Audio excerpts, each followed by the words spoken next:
여러분, 해가 바뀌면 가장 먼저 확인해야 할 게 뭘까요? 새해 운세, 다이어트 계획 다 틀렸습니다. 자본주의 사회에서 가장 먼저 챙겨야 할 건 바로 바뀌는 돈의 룰입니다. 2026년 올해 정부가 세금, 부동산, 대출 제도를 아주 작정하고 대대적으로 뜯어 고쳤습니다. 어떤 제도는 우리 지갑에서 세금을 더 무섭게 뜯어가려고 벼르고 있고, 반대로 어떤 제도는 아는 사람만 몰래 수백만 원씩 타먹을 수 있게 숨겨져 있습니다.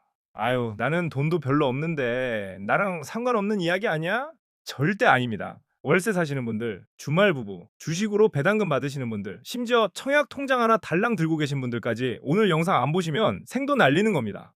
여러분의 지갑을 든든하게 지켜드리는 꿀통 경제의 꿀통입니다. 2026년 새롭게 바뀌는 금융, 세금, 부동산 제도의 핵심만 싹 다 긁어서 아주 쉽게 팩트만 내리고자 드리겠습니다. 오늘 영상 끝까지 보시고 여러분의 피 같은 돈 철벽 방어하시길 바랍니다. 구독과 좋아요 누르셨죠? 바로 시작합니다. 가장 먼저 부동산 시장에 떨어질 엄청난 폭탄 이야기부터 하겠습니다. 집이 두 채 이상이신 분들 혹은 부모님이 다주택자라면 지금 당장 달력에 2026년 5월 9일에 빨간 펜으로 동그라미 크게 치세요. 지금까지 정부는 부동산 시장이 얼어붙는 걸 막으려고 다주택자 양도소득세 중과배제라는 특혜를 한시적으로 주고 있었습니다. 쉽게 말해 집 여러 채가 가진 사람이 집을 팔아도 벌금 성격의 무거운 세금을 매기지 않고 일반 세율로 깎아줬던 거죠. 그런데 달콤한 혜택이 2026년 5월 9일에 칼같이 종료될 예정입니다. 만약 정부가 이 기한을 추가로 연장해주지 않는다면 5월 10일부터 집을 파는 2주택자는 기본 세율의 20%포인트, 3주택자는 무려 30%포인트의 세금을 추가로 두들겨 맞게 됩니다. 양도 차익이 5억 원이라고 가정하면 하루 차이로 세금이 수천만 원에서 억 단위로 껑충 뛰어오르는 겁니다. 다주택자분들은 올 봄에 정부가 기한을 연장하는지 뉴스 매일 챙겨보시고 안 해준다고 하면 5월 9일 이전에 잔금을 치르는 쪽으로 무조건 엑시트 전략을 세우셔야 합니다. 더불어 2026년부터는 집 살 때 자금 출처 검증이 무서울 정도로 깐깐해집니다. 예전처럼 부모님한테 대충 1억 빌려서 집 산 다음에 나중에 갚을게요 하고 넘어가는 거 이제 절대 안 통합니다. 공인중개사가 계약을 신고할 때부터 아예 계약금 입금 증빙 자료를 의무적으로 제출해야 하고 임대 보증금이나 대출금의 출처를 1원 단위까지 쪼개서 소명해야 합니다. 부모님 찬스 쓰시려면 이자율 정확히 맞춘 차용증 쓰고 매달 원리금 상환하는 기록 안 남기면 국세청이 바로 증여세 고지서 날리니까 극도로 조심하셔야 합니다. 무서운 이야기 했으니 이번엔 돈 되는 훈훈한 소식 전해드립니다. 직장인들의 13월의 월급, 연말정산에서 가장 강력한 무기인 월세 세액공제가 2026년부터 엄청나게 좋아집니다. 먼저 맞벌이 주말 부부분들 소리 지르세요. 직장 때문에 어쩔 수 없이 남편은 서울에, 아내는 세종시에 떨어져서 각각 월세를 살고 계신 분들 많으시죠? 원래는 부부 중 한 명만 월세 세액공제를 받을 수 있었습니다. 그런데 2026년부터는 배우자의 주소지가 세대주와 다르다면 부부가 각자 따로따로 월세 세액공제를 받을 수 있습니다. 둘이 합쳐서 1년에 최대 2천만 원치 월세에 대해 15에서 17%의 세금을 돌려받을 수 있으니 이거 안 챙기면 진짜 바보입니다. 그리고 다자녀 가구를 위한 혜택도 커졌습니다.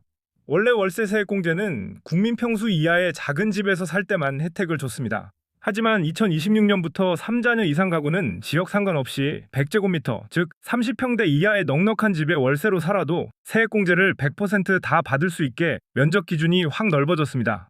주식 투자, 특히 배당주 모아가시는 분들에게 2026년은 역사적인 해가 될 겁니다. 원래 우리가 주식이나 예금으로 이자 배당을 1년에 2천만 원 넘게 받으면 금융소득 종합과세라고 해서 내 근로소득이랑 합쳐져 엄청난 세금 폭탄을 맞았습니다. 그래서 부자들은 배당금 많이 나오는 걸 오히려 꺼렸죠. 그런데 2026년 1월 1일부터 고배당 기업이 주는 배당금에 대해서는 종합소득에 합산하지 않고 14에서 30%의 비교적 낮은 세율로 따로 떼서 과세해주는 파격적인 혜택이 생깁니다. 배당을 적극적으로 주주들에게 환원하는 우량 기업의 주식을 잔뜩 모아서 매달 배당금으로 생활하려는 분들에게는 세금 걱정 없이 파이프라인을 구축할 수 있는 최고의 멍석이 깔린 겁니다. 올해는 배당을 팍팍 늘리는 주주 친화적 고배당주를 포트폴리오에 무조건 담으셔야 합니다. 집 살 때 대출 받으려는 분들은 조금 긴장하셔야겠습니다. 정부가 가계부채를 잡겠다고 은행들의 주택담보대출 위험가중치 하한을 기존 15%에서 20%로 팍 올려버렸습니다. 이게 무슨 뜻이냐? 은행 입장에서 대출을 내어줄 때 쌓아둬야 할 자본이 더 많아졌다는 뜻입니다. 당연히 은행은 예전보다 주담대를 깐깐하게 심사할 거고 대출 금리를 슬쩍 올리거나 한도를 팍팍 깎을 확률이 100%입니다. 올해 영끌이나 대출 갈아타기 계획하시는 분들은 은행 문턱이 높아지기 전에 0.1%라도 유리한 조건을 발품 팔아 빠르게 선점하셔야 합니다. 마지막으로 무주택자와 청년들을 위한 혜택은 더 끈끈해집니다. 주택청약종합저축은 1년에 300만 원 납입액까지 최대 120만 원을 소득공제해주는 엄청난 혜택이 2028년까지 든든하게 연장됐습니다. 청약 당첨을 떠나서 세테크용으로 무조건 꽉꽉 채워 넣으세요. 그리고 청년 미래적금이라는 것도 새롭게 출격합니다. 가입 기간은 짧아지고 혜택은 명확해졌는데 피치 못할 사정으로 중도 해지에도 혜택을 뺏어가지 않도록 규정이 엄청나게 너그러워졌으니 자격되시는 분들은 무조건 탑승하시길 바랍니다. 자, 2026년 새롭게 바뀌는 돈의 흐름 핵심만 정리해 보겠습니다. 첫째, 다주택자 5월 9일 양도세 중과 배제 종료 임박. 집 살 때 자금 출처 검증은 역대급으로 깐깐해진다. 둘째, 맞벌이 주말 부부는 월세 세액 공제 각자 받는다. 다자녀는 더 큰 집 살아도 공제받는다. 셋째, 고배당주 분리과세 시작. 배당 파이프라인 구축하기 역대 최고로 좋은 세팅이 완성됐다. 넷째, 은행 주담대 문턱은 더 높아지니 대출은 전략적으로 접근하고 청약통장 소득공제 혜택은 2028년까지 챙겨라. 여러분, 제도가 복잡하게 매년 바뀌는 것 같지만 결국 관통하는 진리는 딱 하나입니다. 아는 사람은 세금을 피해서 지원금을 타먹고 모르는 사람은 남들이 안 내는 세금까지 독박 쓴다는 겁니다.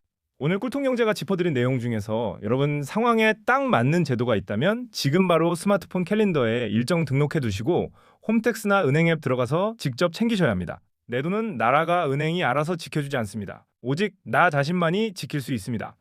오늘 영상이 여러분의 2026년 지갑 방어전에 든든한 방패가 되셨다면 영상 끄기 전에 구독과 좋아요 한 번씩 시원하게 눌러주시길 바랍니다. 주변에 이사 계획이 있거나 월세 사시는 지인분들께 이 영상 공유해 주시면 아마 밥 한 끼 크게 얻어 드실 수 있을 겁니다. 여러분의 피 같은 돈을 찰떡같이 불려드리는 꿀통이었습니다. 오늘도 끝까지 시청해 주셔서 감사합니다. 부자 되세요.